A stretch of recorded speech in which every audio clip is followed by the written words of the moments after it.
I see it now. Okay.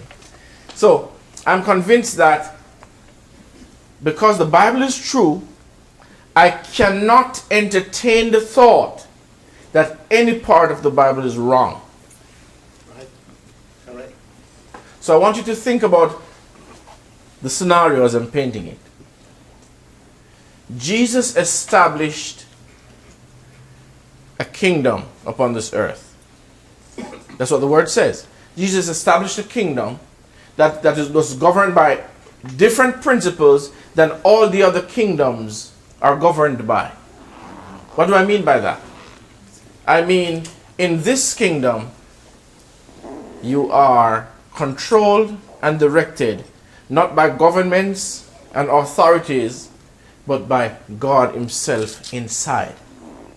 We're not controlled by rules and regulation. We're not controlled by something that says this is what you ought to do at this moment.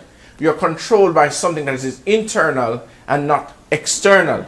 See if you're with me. Amen. Amen.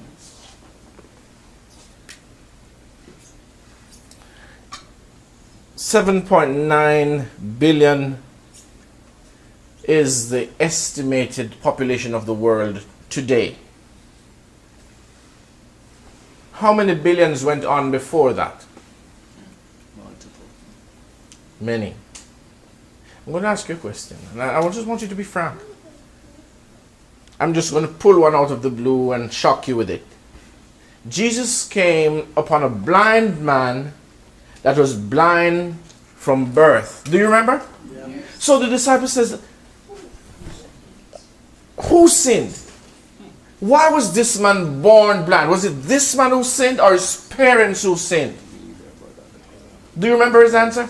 Neither, but that God may be glorified So it wasn't this man that sinned or his parents that sinned. But why was this man born blind? for the glory of God. I'm going to ask you now, of all the billions that were born in this earth, is it only one man that was born for the glory of God? Was born blind for the glory of God? No. I'm not sure if you got it. Only one man of all the billions that existed was born blind for God's glory? What about all the other thousands multiplied millions that were born blind? For what reason? See, we don't think on the principle. You see my point? What about the person who is born handicapped? Why was that person born that way? Is Jesus' answer still good in this instant? Is it? Was it only Peter's shadow that healed people? Was it only one man in whom God lived that his very shadow healed people in Acts chapter 5? Was it only one man? Was it only one man whose handkerchief would come from his pocket and demons would flee from a piece of cloth that touched the body of the man of God? Only one man? Was it only one man whose apron was sent to heal the sick? What are we reading? Are we reading fables or are we reading the reality? The reality. Are you catching where I'm going? Yeah, we're getting a glimpse of it.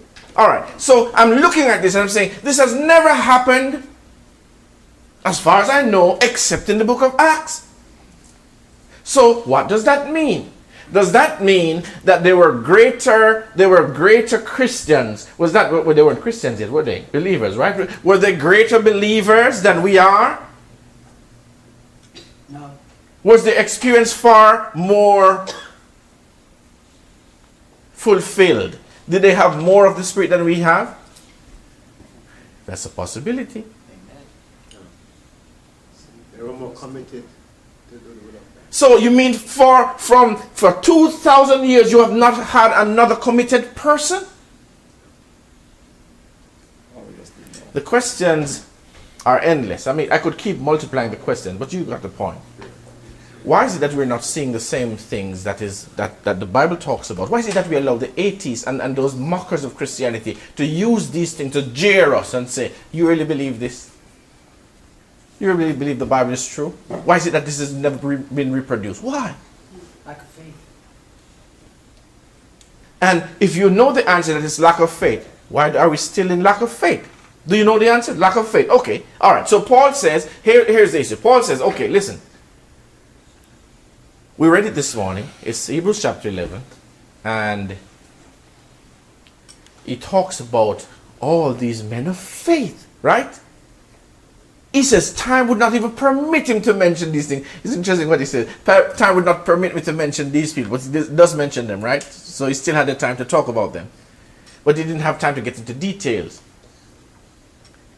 And he showed you what all these men did through faith, he said. Through faith, these people had all of this done.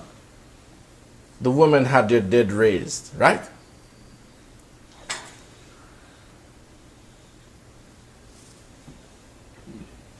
The next chapter. Verse 40, doesn't Yeah. The next chapter. But I'll just take Biz Leland and just go there. It says 39 and 40. Did I say chapter 11 of Hebrews? Let's just go there because I want you to zero in on chapter 12. I'm going to take the first two verses there. But let's take the two last verses of chapter 11. Because what's interesting, he says that all these, Abraham, Moses, Jacob, Rahab, the children of Israel, Jephthah, Daniel, Barak, all these, having obtained a good report through faith, receive not the promise. So it's showing you that there is something, if these men obtained this report through faith, without the promise, then imagine what those who had the promise would have done. God, having provided some better way, the last verse says, some better thing for us, that they without us should not be made perfect. Isn't that interesting? We speak about them.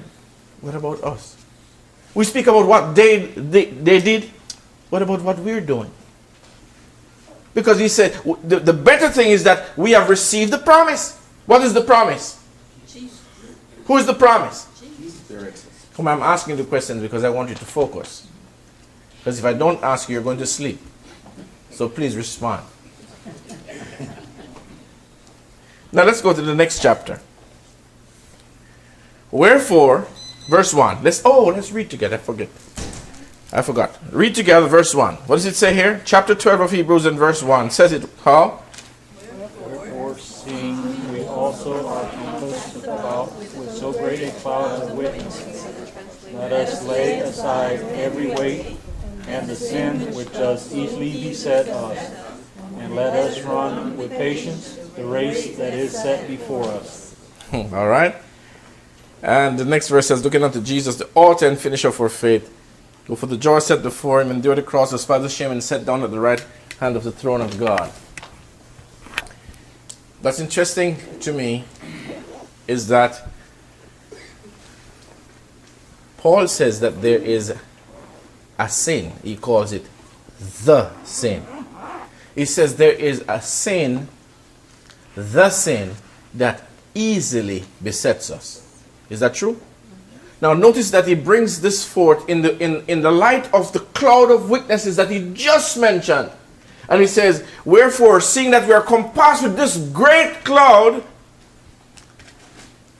we are to lay aside, what is the first thing we are to lay aside? Every what now? Wait.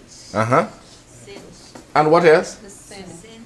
The sin. Don't forget. The sin, the word, the is showing that we're dealing with something specific. Right? He says we are to lay aside the sin which so easily besets. What is the sin that so easily besets? What is the sin? Doubt. All right? So, see, you know it. It's doubt and lack of faith. Why haven't we overcome? Why haven't we overcome doubt and lack of faith? Why is it that unbelief is still the sin that so easily besets us? What is the weight that hinders us? What is the weight that hinders us? Because see, don't we all want to have a better life? Don't we all want to be better witnesses? Don't we all want to show the world that there is still a God that reigns in the affairs of men? Don't we all want to? Yes. Why don't we? Weight and the sin. What is the weight? It's an interesting perspective, but I want you to look at this weight in 2 Timothy. Do I have it right?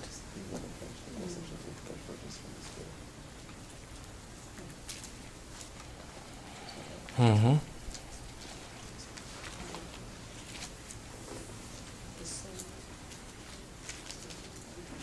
2 Timothy chapter 2. 2 Timothy 2, and we're going to read together verse 4. 2 Timothy chapter 2. What chapter did I say? 2 Timothy chapter 2. And verse 4. Are we there? Yes. I want you to look at the apostles' words and see if we can get a grasp as to what he's saying or he's trying to bring out here. Let's go together. Verse 4. No man, we're reading together, I'm sorry. No man that what?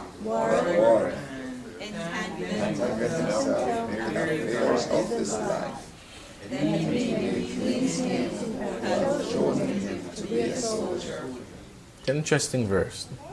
The previous verse says, thou therefore endure hardness as a good soldier of Jesus Christ. But I want you to think about what he's saying here. No man that warreth entangleth himself with the affairs of this life. Why? That he may please him who had chosen him to be a soldier. May I see a show of hands of those who served in the military? Okay, 2 of you. Good. Is it not true that when you served in the military, that government took care of your expenses? Yes. Is that true? Yes. So, while you're at war, the government takes care of your expenses and your responsibilities for one reason, so that you will not be entangled. Is that true? Yes. You will not be entangled with the affairs of this life, so it doesn't affect your performance as a soldier. So clearly it says, if you're going to be a soldier and you're entangled with the affairs of this life, you will not perform as you ought. Yes. And look at what he says. This is not prophetic. This is literally true. No man that warreth entangleth himself with the affairs of this life. And the reason is that he may be able to please him who has chosen him to be a soldier. Now, I'm trying to show you that what we mentioned this morning, that is impossible to please him, this is another perspective. See, without faith it's impossible to please him. And here it says, if you're entangled with the affairs of this life, you are not able to please him who has chosen you to be a soldier. Is that making sense? Yeah, you care more about the world than you do about the spiritual. All right, so we're getting there. So I want you to think, if I'm on the battlefield fighting the enemy, and I have to be thinking, how are my children eating? How will they be surviving? My divided focus can cause not just my death, but the death of my companions. Isn't that true? So I want you to think about the affairs of this life that gets us entangled to prevent the growth of the spiritual man. That gets us entangled so that we're not even able to please him who has called us to be witnesses. Think about it. All right. What are these affairs? The cares of the world. All right. So Jesus said something in Luke 21. Luke 21. Let's go to Luke 21. I'm telling you, it's not just about talking. It's about understanding what you're reading. It's about seeing the realities there and making the adjustments in your life. It's the truth. Because I know many people. Look, I've known friends. I've had friends, right? And they say to me, "I'm telling you, man, this year, I'm just want to I'll get through a certain amount of things that I have planned, and after that, I'm giving myself totally to Jesus." You know how many years that has been? 6, 7 years, and they're saying it every year. Have you been in that place? And it's the truth. I'm telling you, it's not that you don't see the problems in your life. It's not that you don't see that there's an entanglement that prevents you from really surrendering and Christ moving and working through you fully. But you're always planning, look, listen, I'm going to do this. I'm going to do this, and it never gets done. Now here's the words of Jesus. 34, did I say 34? Luke 21. Read for me what he has to say in the next two verses, 34 and 35. We'll throw 36 in afterwards. Jesus says what now? And To yourself. Lest at any time your hearts be overcharged with sympathy and drunkenness, Uh-huh. cares of this life, so that they come upon you unawares. All right, let's stop for a moment. I want you to stand. Stand with me, everybody.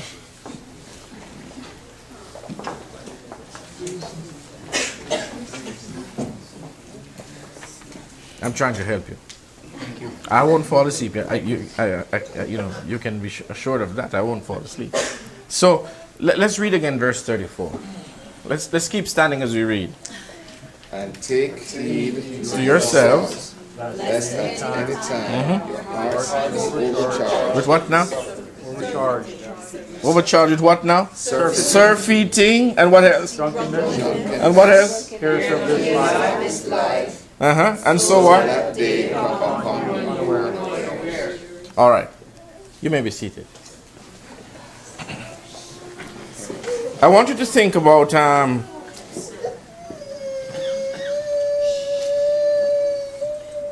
what does this word surfeiting mean?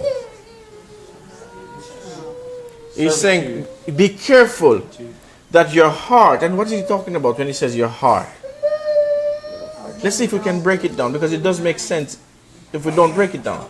What is that heart that he's mentioning? Don't want to do what you need. Yes, so your heart, what is he talking about? Emotions. Your entire being. Because the heart is really the core of your intelligence, the core of your decision making and all of this. He's saying, take heed that you don't become absorbed. That you don't become absorbed into what now? Surfeiting. What is that? What is surfeiting? Overindulgence in pleasures. Overindulgence in pleasures. I mean, you're overfull of the pleasures of life. Okay? And drunkenness. What is that? Something we don't do. All right.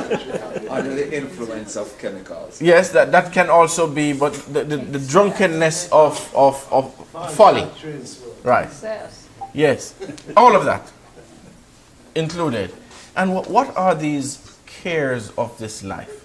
Aren't these legitimate things that he's talking about? Yeah, working If you're a civilian, yes. Worldly ambitions. Worries, anxiety. Well, I had a strange experience recently.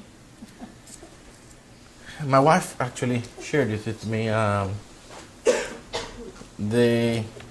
friend of ours just started a family. He had 2 kids like in a row, like, and his friends were complaining and saying he doesn't have a good work attitude, right? He had a bus selling. We bought the bus for the ministry. He had a big bus, so we bought the bus from him, and he sold the bus and bought a smaller bus. So I said, why are you selling the bus? He said, look, I don't have enough children. He does a charter service, right? Like take kids to school and back home. He says, I don't have enough kids to fill this bus. So I'm just going to buy a smaller one that will be enough, right? So his friends were saying he's lazy and all of that, and he says he just needs to work to get more children to fill the bus. So he sold the bus and bought a smaller bus, and so he came to visit my wife one morning, and then no, he wasn't borrowing a bus. He said, I heard that there are people saying these things about me, but I'm telling you, if I'm to believe the Bible, God says I must look at the sparrows, how they don't toil nor spin. And he says, listen, what is mine is mine. What God gives me, I'll take. Right? And my wife told me, and I said, that's an interesting perspective. I said, Christians, and I don't see him as a real strong Christian, right? But I said, Christians don't have that perspective, right? They said, that you read that verse in Mark 17 and verse 1 that says, God helps those who help themselves? Yeah. So you remember the verse? No. You never saw it. Okay. So look at what it says. So most Christians, they do this. They say, this is the verse I hang on to this verse because you just can't sit down and expect things to happen. But then I realized that's not what Jesus actually says. When you look at what Jesus says, he says, if he takes care of the sparrows, he can take care of you. Do you know that Jesus actually seeks to make people worthless? Do you know that? So that these people really even have a job. They don't have an income because Jesus tells them and gives them this promise. And those who obey him, what happens to them? What happens to them? They'll be taken care of. I'm going to give you my own example, which is my own life. I met David way back in the 90s. We met firstly it was through David Mole having some meetings down there in Jamaica. Hands across the Gulf to Jamaica, we ended up with some meetings together. And we rode together to the meetings and back. And so anyway, we became friends. And long story short, we ended up starting working together. By this time, I had some problems with the church as an elder, with the Trinity situation. It just took a nasty turn. Nothing I expected, so it never worked out like I would have done if it was now. Right? So I ended up at home worshiping by myself, me and my wife. Eventually, we had a brother joining us, and we had ended up with like 7 people. But we eventually heard of a group that he was meeting with, 35 people meeting in a home. So we eventually joined and all of that. I was doing different things. I was in trucking. I had a dump truck. I was hauling different stuff here and there. And as we got closer into talking, he shared with me, he said, listen, I'm running a little ministry, it's just myself. And he tells me what he's about, what he's doing and all of that. And I said, okay. I'll help out where I can. So I started giving part-time, I'll just use the spare time. Strangely, I had a business that I worked from home. I just used my phone. I never went to look for work. Work always comes on my phone. So when I'm not working, I'll be doing things like that. Anyway, long story short, we got linked up with Allen Stump, Smyrna. They ended up getting a press from Charles Wilson in North Carolina, sent it down. Allen came, gave me a 1-week crash course in printing, and I started printing the newsletters. And one thing led to another. I just got more and more integrated and involved, and I never thought about work. I sold my truck eventually, and I never thought about work. There were like 2 of us that came on as about the time I came on. The others left because the money was not enough. I never thought about money. I was in a good situation. My wife was working, so she took care of the bills, and I was getting a little thing. I was getting a stipend that could help out. And I eventually went full time into ministry, and so the ministry was split in 2 between his home and my home. I had the printing side of it. He had the writing side, computers, all of that.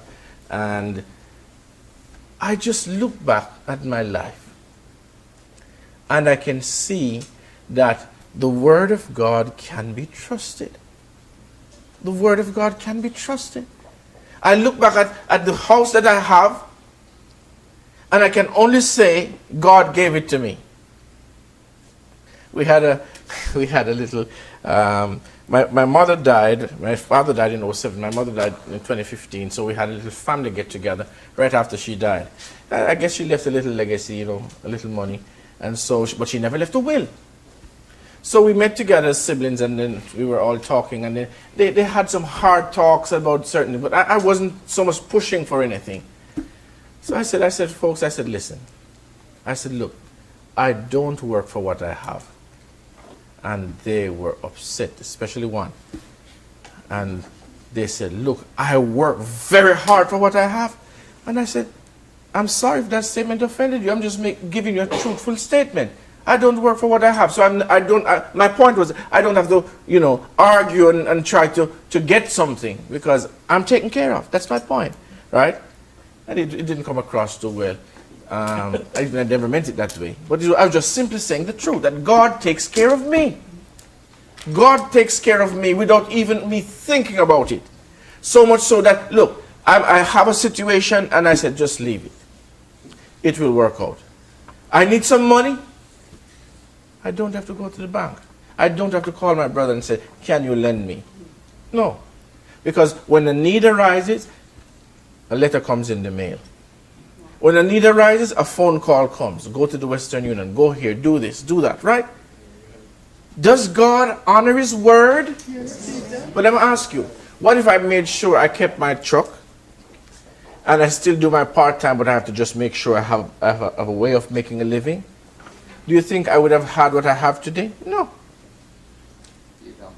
It is stepping out on the word and saying, look, you said I should not be caring about all of this. And I don't.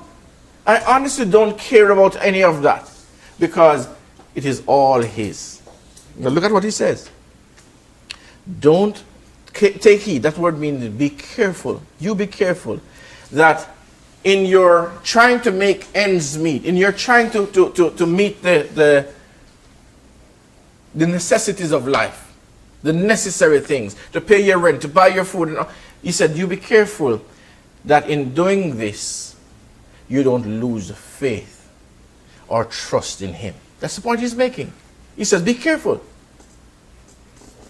And I realize why today we are still struggling with unbelief. Because these cares of life are destroying us. That's what He said. And look, what is this day that will come upon us unaware? The final day will suddenly catch you. Most people are thinking, that means Jesus will come and you're not ready. That's nonsense. Do you know that probation closes long before Jesus comes? Well, maybe not long, but it does, right? So it could not be talking about the coming of Jesus, right? What day is that?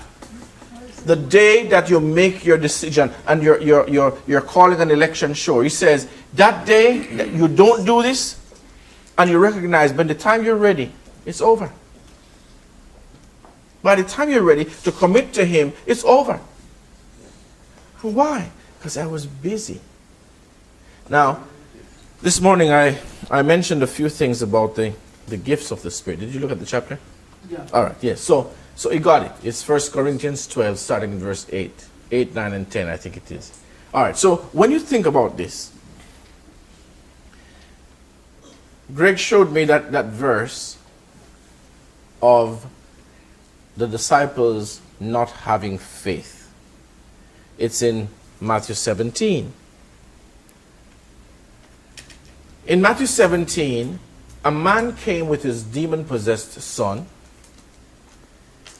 and 9 disciples were there at the foot of the mountain. Do you remember? Jesus went up into the mountain with Peter, James, and John.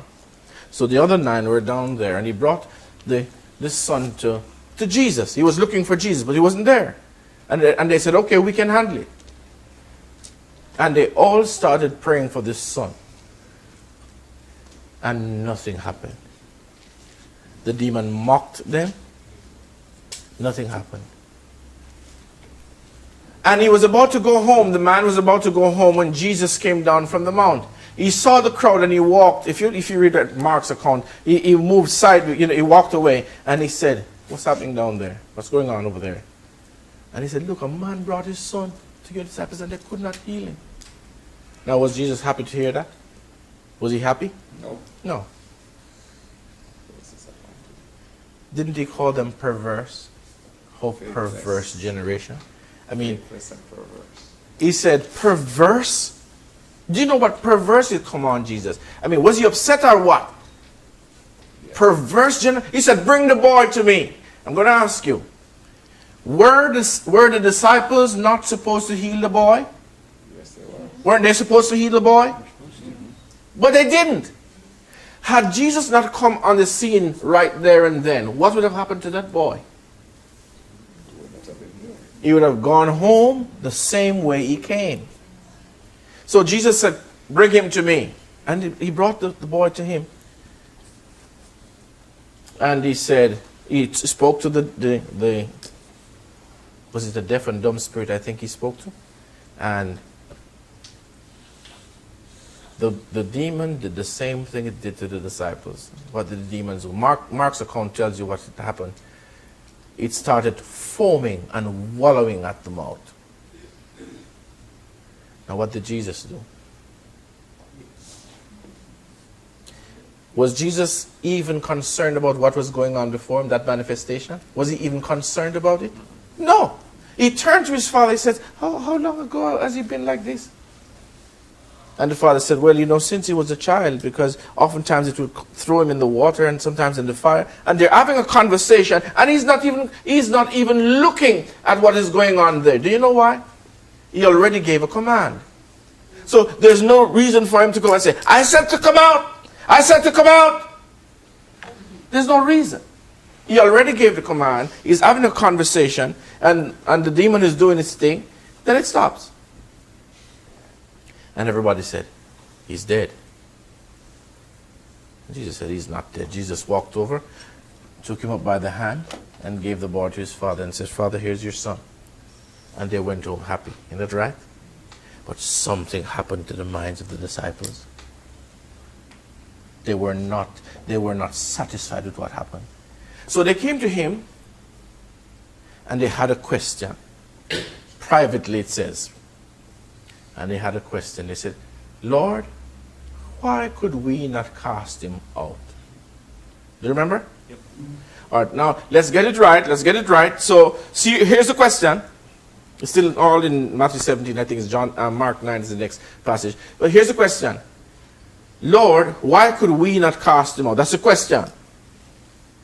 Jesus says, because of your unbelief. It had nothing to do with the father. It had nothing to do with the boy. It had to do with who? The disciples that were praying for the boy or commanding the demon. So now the answer becomes the subject. It's your unbelief. So unbelief becomes the subject now. And he says, I tell you, this kind goeth not out but by prayer and fasting, fasting and prayer. What kind? The kind of demon? The kind of demon or the kind of unbelief? Remember the subject now. Oh, yeah. See if you're getting it. The subject now. Why could we not cast him out? He didn't say because of the demon. He says because of what? The unbelief. So the unbelief is now the subject. That's the subject. So he says, this kind of what? Unbelief. Go it not out, but by prayer and fasting. Otherwise, what will be saying? You'll be saying this. Here's the demon-possessed boy. He comes and you say, it's a demon? All right, listen. Come back in 3 days. I need to go and fast and pray for 3 days. And then when I'm finished, you come back. That would have to be what he's saying. You see my point? Yeah. Otherwise, he's saying, this kind of unbelief that prevents the power of God from working in you and through you is so deeply ingrained that he says, you got to fast and pray.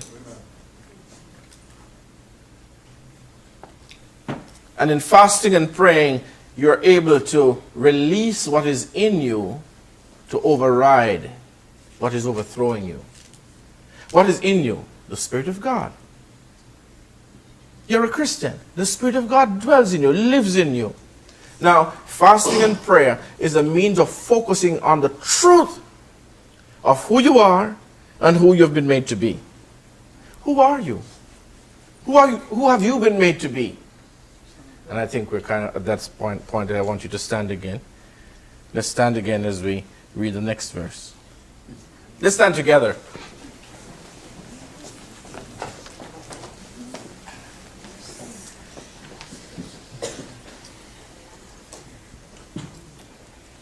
Verse 35. Matthew 17.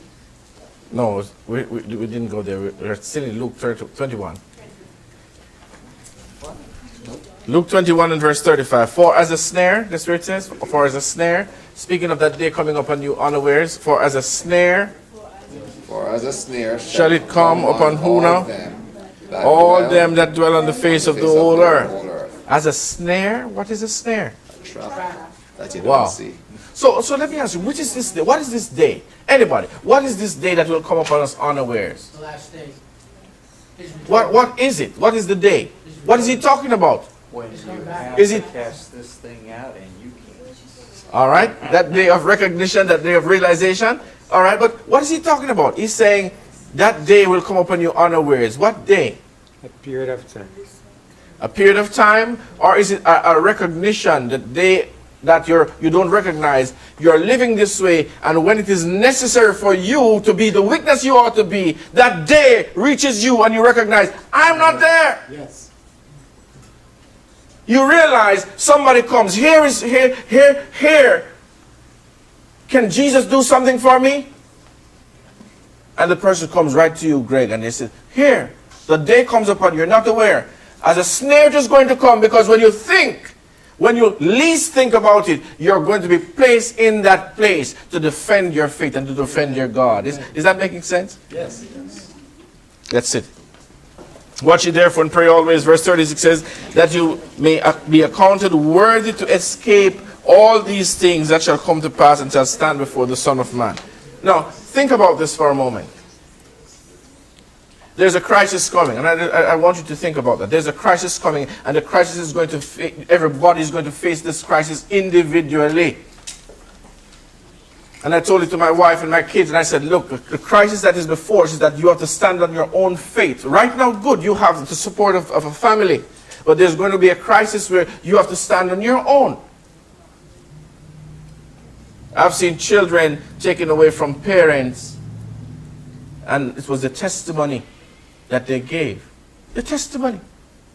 So you have to stand on your own. Jesus says, as a snare it is going to come upon you. When you're least thinking about it, you are placed on that place where you say, what do you do? I don't have faith. I need to go right now. I need to go and spend some time with the Lord. But it will be too late. Are you following?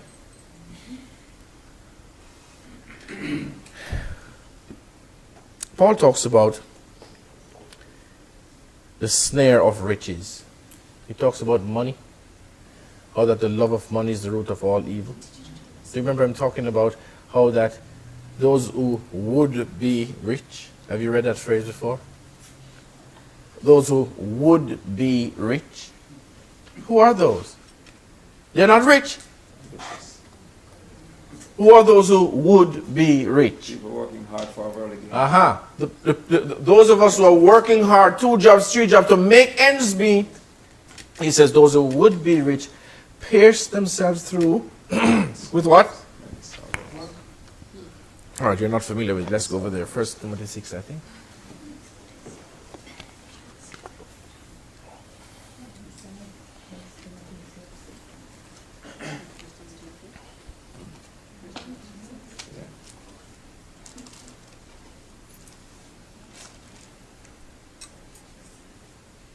First Timothy 6. 1 Timothy 6. Verse 10. Verse 10. Look at what he says. For the love of what now, beloved? Money. Of money is what? Which while some does what was the word? Done what now? The faith. Wow. I want you to think about that. It's an inspired thought. But I recognize, look, what is it that really we're after in life? What is it that we're after? Security. I mean, that's the question that we need to ask. What is it that we're after? Security. I'll tell you, I'm not after making the path smooth for my kids to follow. Right? I'm telling you. You know, my kids are homeschooled, and my wife said somebody asked her, what program are you following? What protocol are you using? and so on. And she said, honestly, I'm not even using any protocol. I'm just dealing with things that I think are essential for my kids to be able to comprehend. I mean, comprehension. She talks about comprehension and reading, understanding, comprehension, right? And a little math skills. I mean, just the basics for survival. Because honestly, let me ask you, what is it that I don't know about you. What am I preparing my kids for, really? College. All right. Am I preparing my kids for the world to come or the world in which we live? I mean, just think about it. What am I preparing them for? Now, I know of parents who have spent a fortune and the money ran out and the kids end up getting student loan. Man, I know kids who have not even started working and they owe millions, well, in Jamaican dollars. They owe a couple thousand, right? They haven't started working yet. And why are we doing this? Why are we piercing our kids through all of this? What is the pressure and so on? Well, somebody once says, listen, prepare them for the world that if God doesn't come at the time that you expect, they're still able to make a living in the world. Really? Am I preparing my kids to be missionaries or am I preparing my kids to be lawyers and doctors? And what am I preparing them for, really? Good income. I watched a movie that something that took place in World War II, I think it was. It's called Schindler's List. Oh yeah, that's the movie. And I remember during the Holocaust that Oskar Schindler was a wealthy guy. He was a German, I think he was, and he employed many Jews. Even those who couldn't work, they were old, whatever they were, he employed many Jews just to save their lives. Because he had a restaurant chain and then he was very good with the generals and so on, these soldiers, right? And I remember all he did and how he saved all of these Jews. And it came, the war is over. And he's sitting on a car. His car, he had his car and he was in a suit and a watch. You remember the movie? And he's thinking, what is the benefit of this car now? He looks at the car and he says, how much more could I have saved with this car? And he's kicking the car, right? Because he could have sold the car to save more. He looks at this ring on his finger. How much? How much? He looks at this, how much? And I can see that, I can get a glimpse of the end where we make these decisions and in the end we say, why? Why did I do this for my kids? Why did I not do differently? I mean, you just reach a place where you see things stare you in the face and you can't take it back because the decision is already made. Your kids are already lost. All of this faces you and you say, why did I not do this? I'm not going to wait until that time. I'm not going to wait until that time and say, why did I not? But each has to be persuaded in his own mind. And it's okay that I do have people that gives me advice now and again, or try to. But, it's okay. You listen, you thank you, appreciate that. But you should know where you're heading. And if I'm believing a certain thing, I can't be a hypocrite and have my kids doing otherwise. What is it going to tell you? I'm saying Jesus is coming soon. Go to school, get your education. What am I saying? Am I preparing them? Why not use the time to educate them in the belief that I have and in the direction that I'm going? So they give their all. See my point? You give your all. I know you can't see the point, you're sleeping. But I'm wrapping up. Sorry, go ahead. I agree with you say, but I've always thought this too, God is a God of love. And Sorry, say that again. God is a God of love. Yes. And I love my kid. And I'd rather he loved God by his own merits than me kind of bang it into his head, you better love God because it's the better way and it's eternity.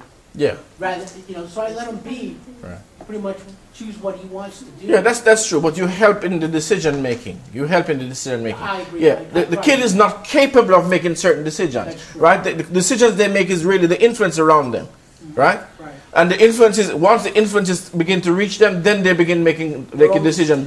Right. So I'm saying they're not capable of making the decisions. It's not that I'm making decisions for them. I'm showing them the road is open here. Look at what is before you. So they're able to choose, and they say, no, Daddy, this way, right?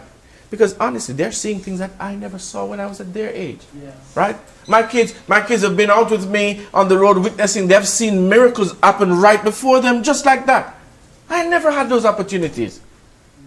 So they have had opportunities. They have been there when we are laying hands on people, and I have them with me. I mean, some people don't agree that I would have taken them before a dead body to try to raise the body. No problem. What do you think I'm doing? I'm not doing anything under the cover. Come, this is what we're doing, right? And this is the point. This is the word of God. This is what we're doing. And so, I'm sorry if that is offensive to somebody. It's not to me. My kids never complained about it. Amen. And they're willing to go. They're willing to go and to do because they want to see faith grow.